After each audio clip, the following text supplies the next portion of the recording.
dear learners, we are proceeding on with lectures in Finance 1 or KA4. We have covered Area 1, whereby we study about the overview of the firm or overview of the financial management, and then we come to Area 2, whereby we look at the time value of money, and then Area 3, where security valuation, whereby we discussed about the bond valuation and share valuation. Now Area 4 covers lecture 10 and lecture 11 about the capital budgeting techniques, or we call it investment analysis. Why investment analysis is because firms' successes require strategic decisions. A strategic investment decision is a forward-looking process through which the future of the firm and that of the wealth of its shareholders is determined. And consequently, such decisions must be properly praised and evaluated before being implemented. Hence, we need to review the investment processes, we need to check the investment analysis commonly used by managers to evaluate such alternatives. Our objective here is to develop familiarity with both the investment processes and the most commonly used investment appraisal techniques. We shall distinguish between the traditional and the modern or discounted cash flow techniques, and understand why the discounted cash flow techniques are preferred over the traditional techniques. We shall also understand why net present value is considered superior to internal rate of return, and how the two techniques can be reconciled in situations where they offer conflicting, they offer conflicting advice. We shall start by looking at investment setting. First of all, we are supposed to know what is investment. Investment is a means of foregoing present consumption of resources in order to increase the total amount of resources which can be consumed in the future. It means that instead of consuming the resources now, you forego, you keep it, you invest it somewhere expecting to get benefits in the future. And the investment mostly involve making an outlay of cash flows in the expectation of extra cash inflow in the future. So the objective of investment is to acquire an asset, whether really or financial, for less than its value, in order to add value to that asset. Why are we needed to set our investment? Usefulness of investment appraisal is for either private sector business enterprises, and also investment setting is usually by public sector and non-profit making organizations. Now, what is investment appraisal? Or in other words, what is capital budgeting? It's a strategic decision-making process for determining how a firm's management should allocate limited capital resources which they are having to long-term investment opportunities. It means that when we are appraising our investment, it's not a short-term process, it is a long-term, because we are expecting to have assets or energy-generating income which we expect that it will bring benefits in the future. So the investment problem is how to determine assets or products which will be wealth enhancing or wealth reducing. that is where the problem comes. How to determine such type of assets? And why do we appraise our investment? We appraise our investment because of some reasons. First of all, when we are investing, it means that we are committing huge amount of money. We commit resources into the future. Future is risky. So someone is supposed to be very careful when he or she is investing, because it is dealing with future, which is risky. So that is why we are supposed to be very careful when we are appraising our investment. Also, investment needs, it involves substantial amount of cash. When you are starting investment, it means that you are going to use a huge amount of cash. Now, in order to make sure that there is no risk of you are not involving that fund into risk, you make sure that you be very careful when you are budgeting your capital. Also, after involving that money in the project, it is not recovered. It is difficult to reverse once you decide to put the money in the investment. So, because it is a irreversible process, it means that you are supposed to be very careful before implementing such a decision. And usually, investment include intangible costs and benefits which are difficult to evaluate. Now, if something is very difficult to evaluate, we have to make sure that before going into that process, you are very careful.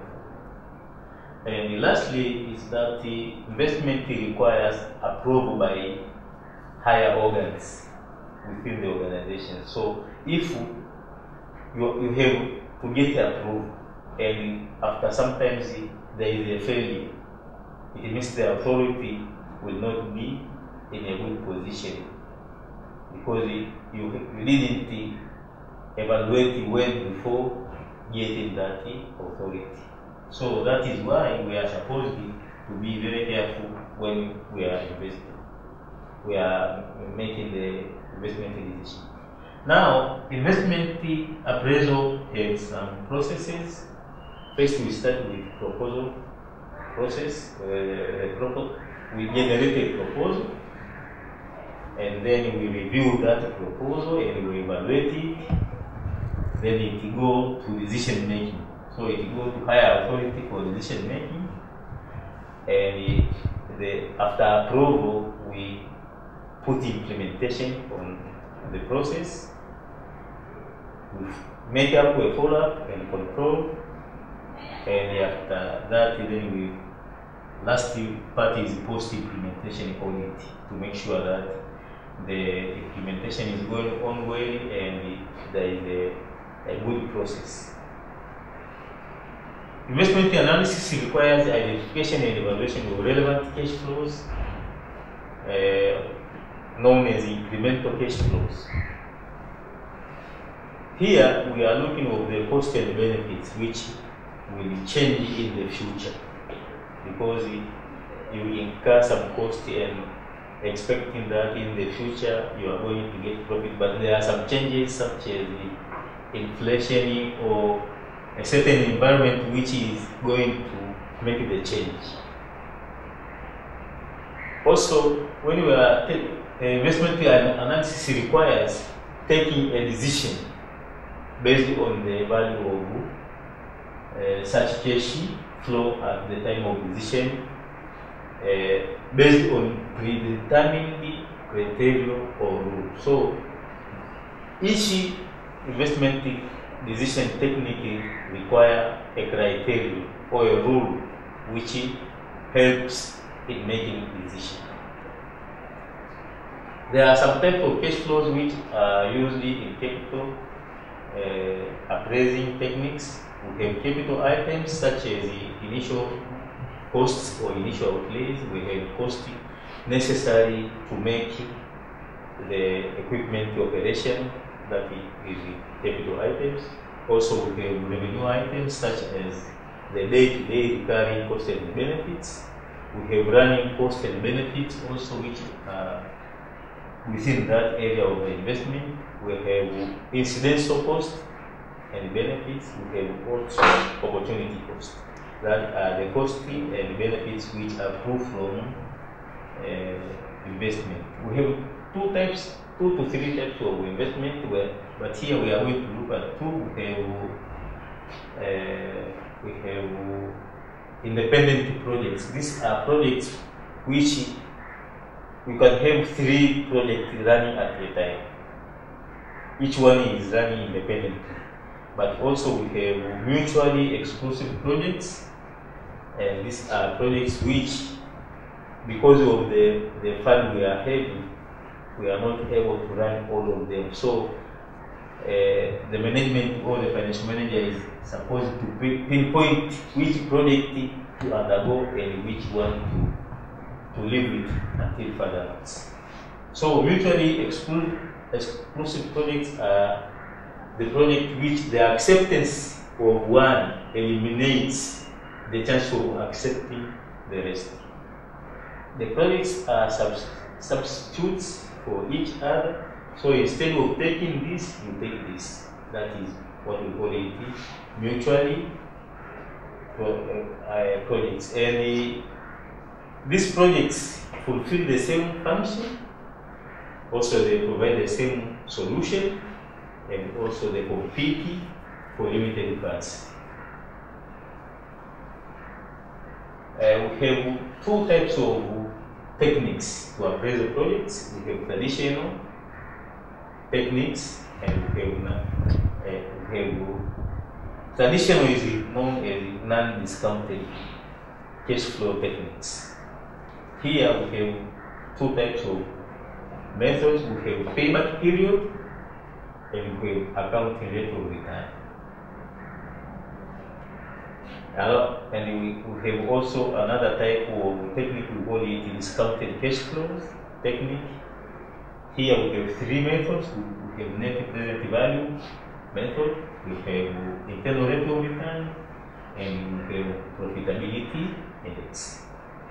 So we shall look one after another, starting with payback period. This is the period, or is the ratio of initial outlay on the project to the annual net cash flow for the project. Or we call it the time taken for the project to recover, or to recover the initial cost. That is what we call it is payback period. The formula for payback period, you take the initial cash outlay, you divide by annual net cash flow, annual net cash inflow, not outflow. Outflow is the one above initial cash outlay, you call it cash outflow, you divide by annual net cash inflow. Criteria for using this payback period is that management has to set a maximum payback period for a project given its characteristics. And here the decision rule is to accept the project if actual payback period is less than the one which is determined by the management. That is the rule, whether to choose the project or not to choose the project by using the payback period. The second method is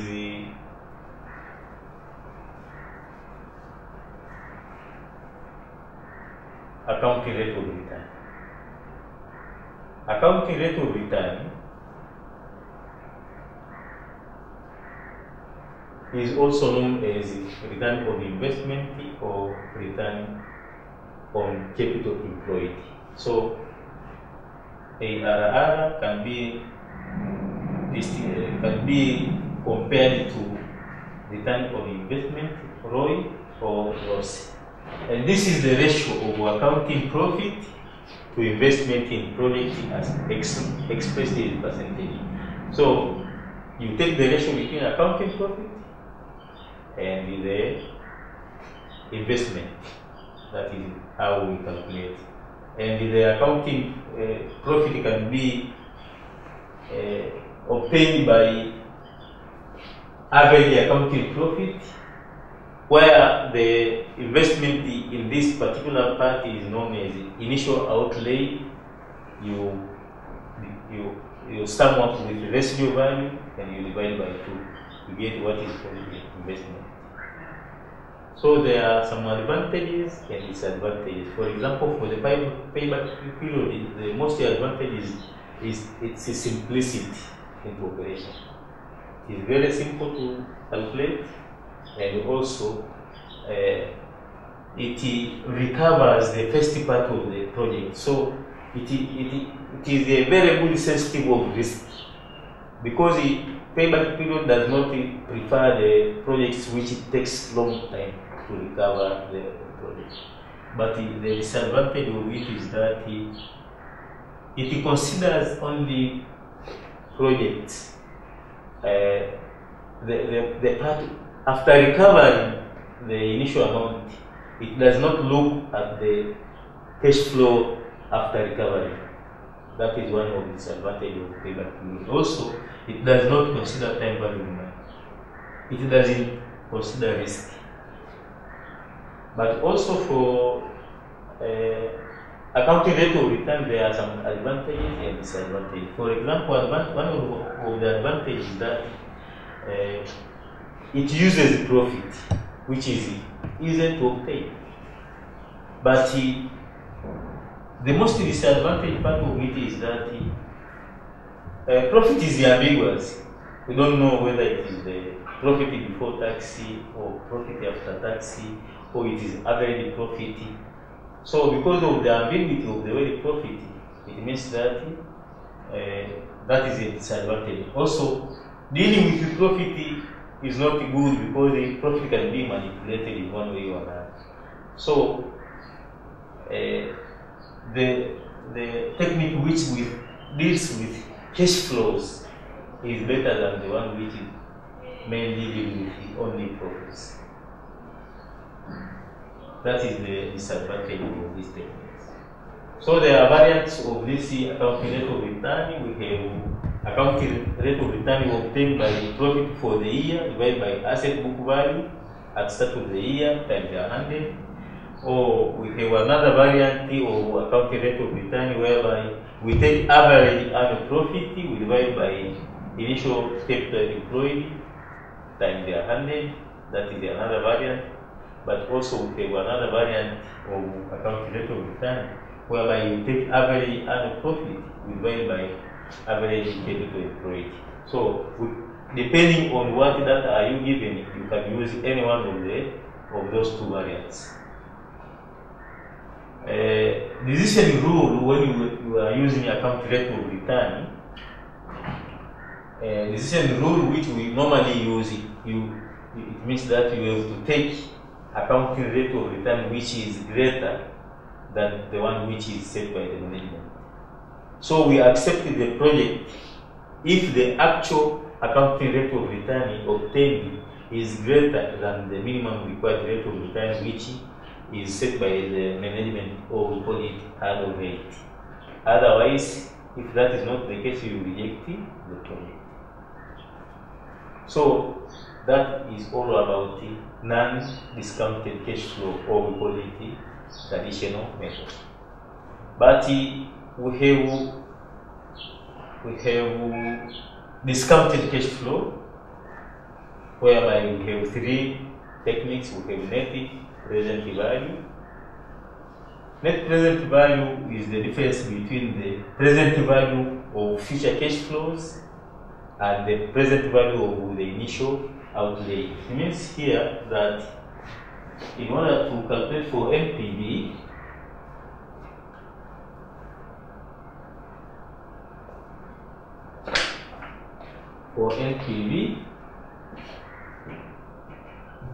or net present value, this is one of technique of appraising our project using discounted cash flows. So NPV, we take is the difference between the present value of future cash flows. Kwa hiyo PV of future cash flows. And you minus the PV of initial outlay. PV of initial outlay. So that is our definition of net present value. If you have a project with a certain period cash flows, the model for NPV is, if you want to calculate NPV by using formula now, you make sure that you discount the cash flows. So you take cash flow for the first year, you discount it. You take cash flow for the second year, you discount it. You take cash flow for the third year, you discount it. Then you minus initial investment. So this is what we call it the present value of future cash flows. This CO here is the present value of initial outlay. This is by using formula. If you are not using formula, then NPV can be cash flow times the present value interest factor over annuity Rn minus 0.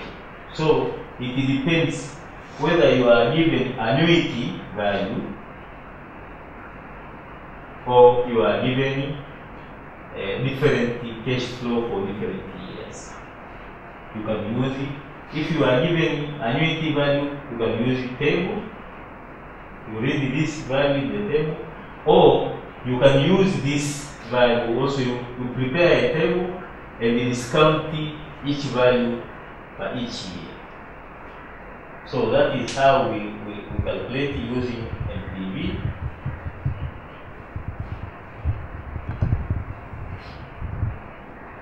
And which decision rule do we take when using NPV? Decision rule, we accept the project if the actual value of the benefit exceeds the cost. So we have benefit. If benefit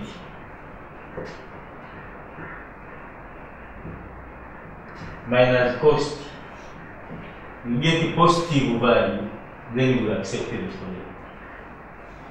So the decision rule is to accept the project if the actual present value of expected benefit exceeds cost. So it means that here, whenever NPV is greater or equal to 0, it means you accept the project. If NPV is less than 0, it means we are talking of negative values. Then it means that the cost is more than benefit. So in this regard, you reject the project. So there is an example of how we calculate it. NPV, I think you pass through that example and see how the final results were obtained. Another technique we use it to appraise our project is internal rate of return, IRR. Internal rate of return is the rate of return which equates the present value of future cash flow to the initial cost. We saw that NPV is the difference, PV of cash flows minus cost. But here, in order to get internal rate of return, you make sure that this part remains here, but you move this here. Instead of writing NPV here, you say cost is equal to present value of cash flows. Now the rate which makes present value of cash flows to equal the cost, that rate is what we call it internal rate of return. Or we say the rate of return such that the outlay equals the future cash flow discounted at the rate of return K. That is it. Now, if the formula is NPV is equal to C1 over 1 plus R plus C2 over 1 plus R squared plus C3 over 1 plus R power 3 minus C naught. Now, if it happens that this NPV is 0,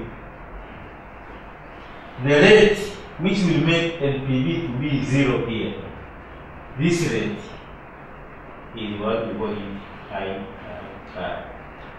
The rate which equates the present value of cash flows to equal the cost, or the rate of return which makes NPV equals to 0. That rate is the one which we call it internal rate of return. So in this case here, this R which you see here is the one which we call it internal rate of return. And in most cases, in order to calculate for IRR, we need first trial and error, and secondly, we use linear interpolation.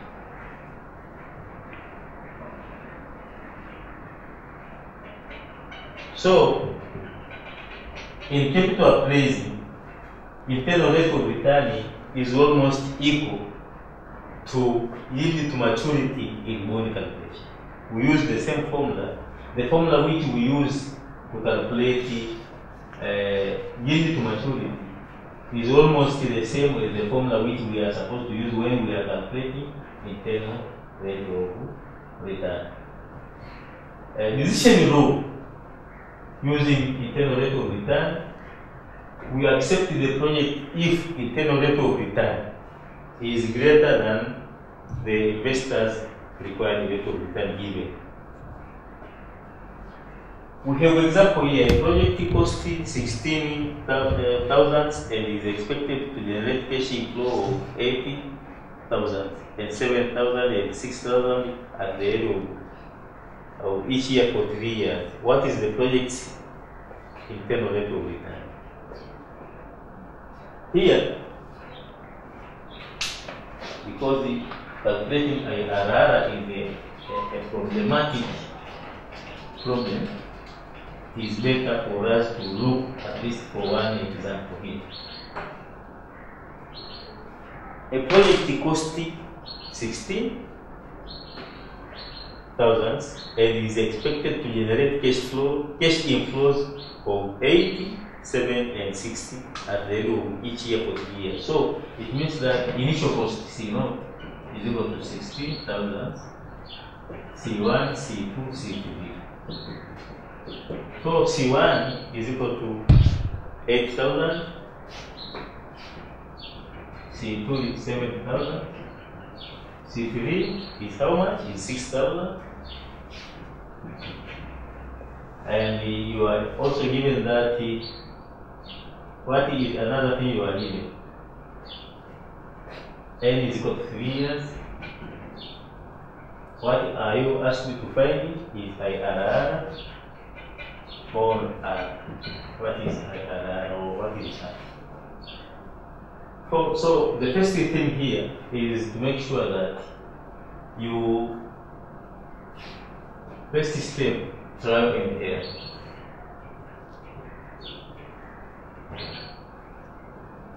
You can start at any rate you think it's good, but you have also to make sure that you know the direction. The formula.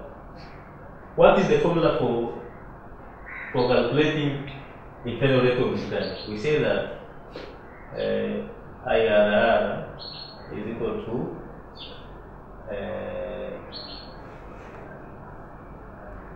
is equal to 0 NPV, which is 0 minus a positive,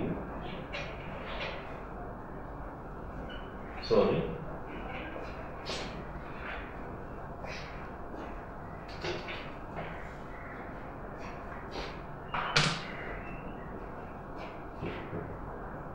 is equal to 0 NPV plus a positive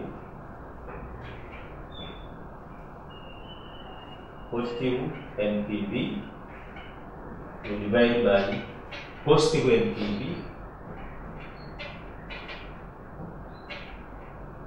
minus negative NPV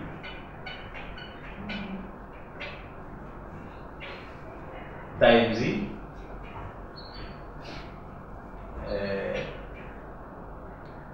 higher rate minus lower rate. So we take lower rate plus this is our formula. We take lower rate plus 0 NPV plus positive NPV divided by positive NPV minus negative NPV times higher rate minus lower rate. That is this is linear interpolation.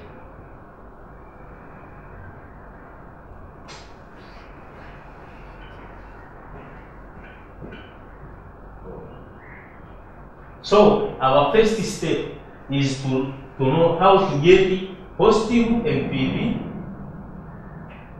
and how to get negative NPV. So there is one rate which will give you positive NPV, which is lower rate, and there is a rate which will give you negative NPV, which is higher rate. Higher rate gives you negative NPV, lower rate gives you positive NPV. Now, let us try 20%. Because we say we are using trial and error, and then we put the formula into linear interpolation. Now, for lower rate, for higher rate, it means you say that the NPV is equal to 16, so it is equal to 8,000 divided by 1.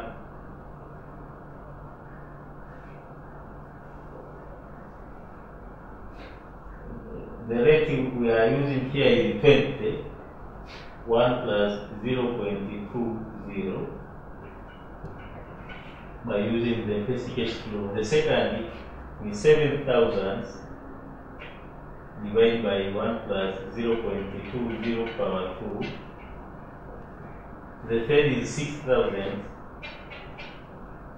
divided by 1.1 plus 0.20 power 3. This is our cash inflow.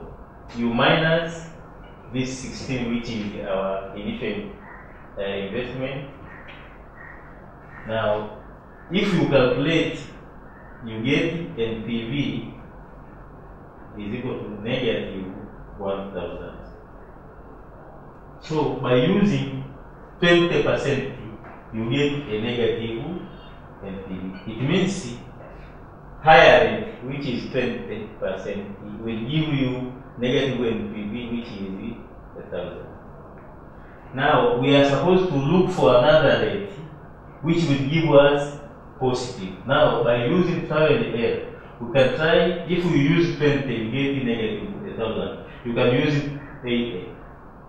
you reduce because we want the positive. It means we reduce the rate in order NPV to go up.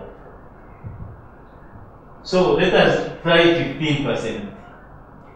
Let us reduce this 20 to 15%. Now, by using 15%,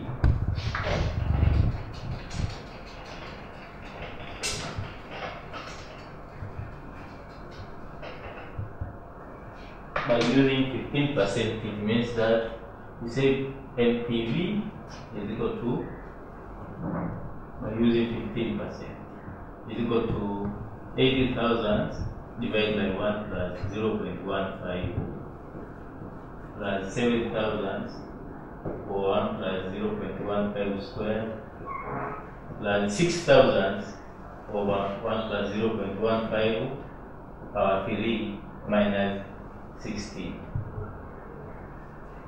In this case, you will get 194.60. Now we are having higher rate, which is 20%, which gives us NPV of negative 1,000. We have lower rate, which is 15%, which gives us a positive NPV of 194.60. Now we put this into our interpolation formula. We say IRR is equal to lower rate plus 0 plus positive NPV over positive NPV minus negative NPV times higher rate minus lower rate. Now lower rate is 0.15 is our lower rate, 0.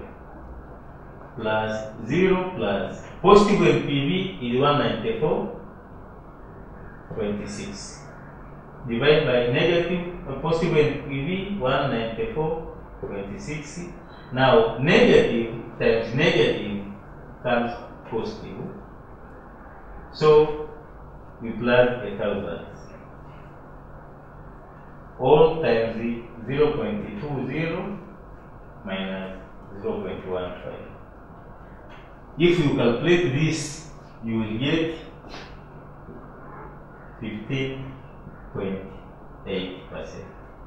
Now this is our internal rate of return. So to get internal rate of return, it means that you employ this linear interpolation formula.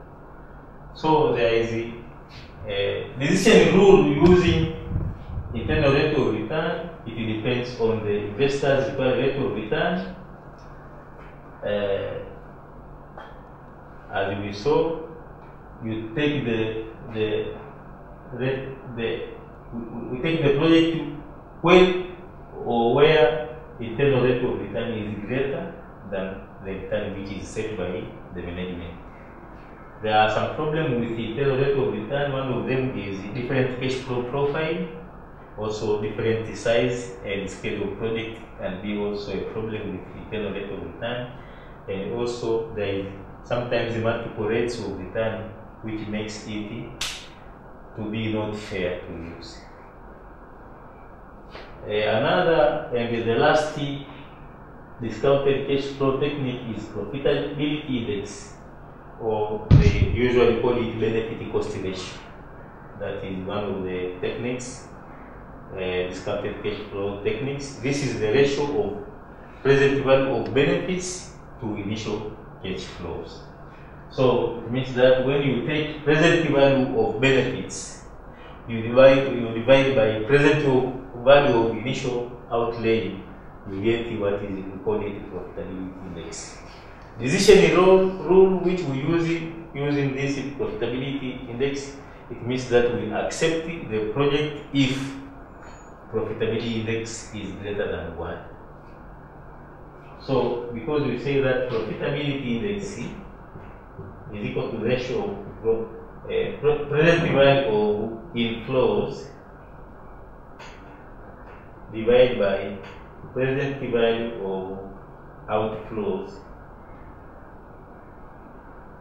So it means in order for this to be of advantage to us, it means that you make sure that this value divided by this is great. You get it greater than 1.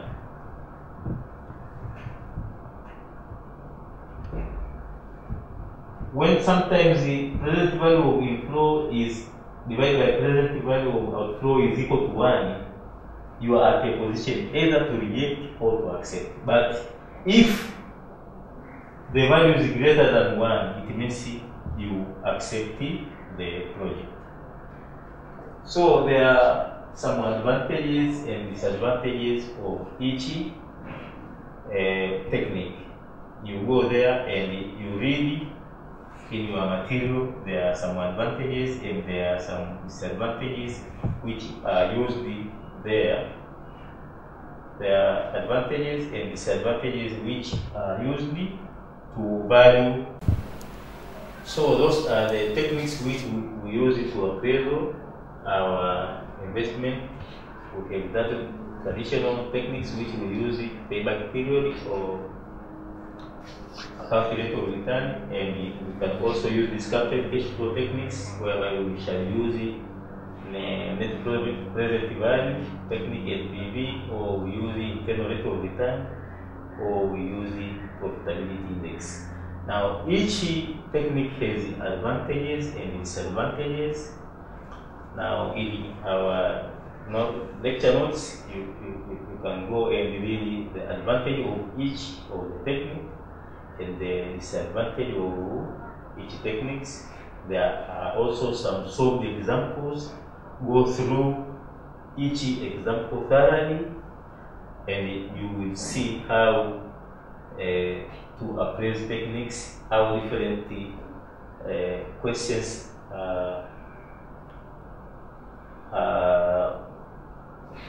presented in different formats, and how each question is solved by using each different techniques. The next area we shall go to see cost of capital, and also we shall see the market efficiency. That will make the end of our Finance 1 lectures. Thank you very much for listening.